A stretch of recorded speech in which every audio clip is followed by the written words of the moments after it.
Oggi verifichiamo una situazione che succede molto frequentemente, e cioè quella della insubordinazione dei dipendenti a cui fa seguito un licenziamento. Subito dopo la sigla vediamo una serie di recenti sentenze della Cassazione che ci aiutano a fare un quadro il più possibile preciso. A tra poco.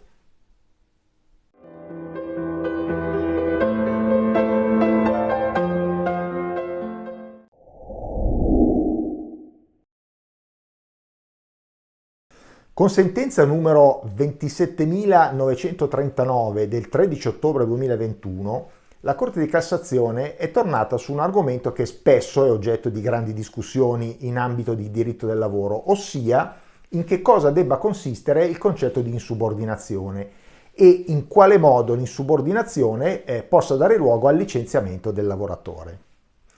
Nel caso in esame, un quadro, cosiddetto quadro aziendale, aveva espresso attraverso 3 mail e attraverso il proprio profilo di Facebook, quindi agli amici di Facebook, pesanti giudizi offensivi nei confronti dei propri superiori e nei confronti dell'azienda per la quale lavorava. A fronte di questa situazione ne era seguito il licenziamento impugnato dal lavoratore e che è arrivato fino a essere deciso dalla Suprema Corte di Cassazione. La Corte di Cassazione ha confermato il licenziamento stabilendo ed entrando in particolare su 2 principi.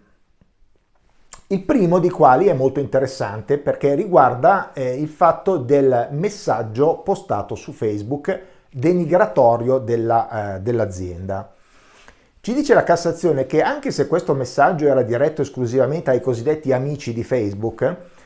questa situazione non rappresenta un messaggio privato perché i destinatari sono comunque un pubblico grande e non predeterminato, e quindi è in grado di questo messaggio di raggiungere una quantità indistinta di persone.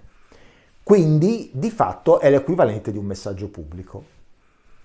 L'altro fondamentale principio espresso dalla sentenza è dato dal fatto che il concetto di subordinazione non si deve manifestare necessariamente attraverso il rifiuto a compiere le attività per le quali il lavoratore è stato ordinato, quindi diciamo di compiere quello che gli è stato ordinato, ma può anche consistere in altro.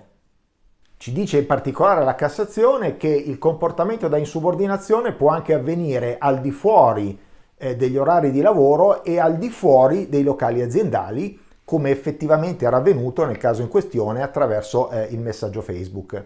Perché l'insubordinazione può anche consistere in un comportamento che sia in grado di minare, quindi di rendere problematica l'organizzazione aziendale e l'armonia del funzionamento dell'azienda e del lavoro così come appunto organizzato dall'azienda stessa. Principio analogo era già stato espresso in una altra sentenza abbastanza recente, la 13.411 del 2020, in un caso nel quale un lavoratore aveva pesantemente minacciato una collega che tuttavia era da considerarsi un suo superiore gerarchico, sia pure limitatamente alla sfera d'azione di quello specifico settore aziendale. In quel caso c'era stato un alterco tra le 2 persone e il lavoratore aveva compiuto e proferito delle minacce nei confronti della propria, diciamo, superiore al di fuori dei locali aziendali. Nel caso in questione la Suprema Corte aveva confermato il licenziamento del lavoratore insubordinato, ritenendo appunto che l'insubordinazione non si debba intendere esclusivamente nei confronti dei vertici aziendali, ma possa essere anche nei confronti di diciamo un proprio superiore intermedio, e che possa consistere anche semplicemente in un comportamento in grado di ledere la modalità organizzativa dell'azienda senza che necessariamente si debba costituire in un rifiuto nel compimento delle attività che vengono richieste al lavoratore.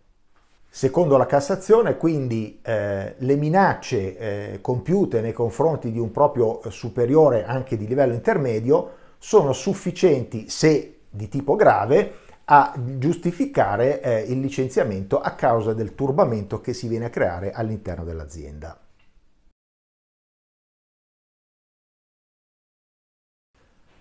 A questo proposito però giova osservare che la Cassazione stessa, con la sentenza 1315 del 2017, aveva stabilito un principio un po' meno chiaro. Aveva detto che litigare con il proprio capo non porta automaticamente al licenziamento. E l'ho fatto esaminando un caso in cui il lavoratore si era rifiutato di svolgere un'attività organizzata e diretta dal capoturno e successivamente aveva utilizzato un tono minaccioso nei confronti del responsabile dello stabilimento a seguito di una lite sorta fra di loro. In quel caso quindi la Suprema Corte ci ha detto che per giustificare il licenziamento del dipendente la reazione a un rimprovero del superiore deve avere requisiti di gravità tale da mettere in pericolo il rapporto fiduciario posto alla base del rapporto di lavoro, e quindi in sé per sé l'alterco, la lite con il proprio superiore non è sufficiente per giustificare il licenziamento, se non in presenza di fatti oggettivamente molto gravi.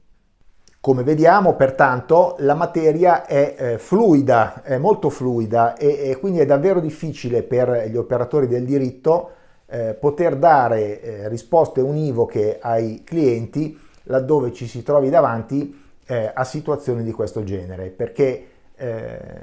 l'orientamento della Cassazione non è assolutamente univoco. A volte ci sono sentenze, diciamo, molto punitive nei confronti del lavoratore, altre volte invece ci sono sentenze che sono molto più lassiste e di conseguenza questo non aiuta la certezza del diritto. Bene, spero che questo video vi possa essere utile, come sempre vi invito a iscrivervi al nostro canale, grazie e alla prossima.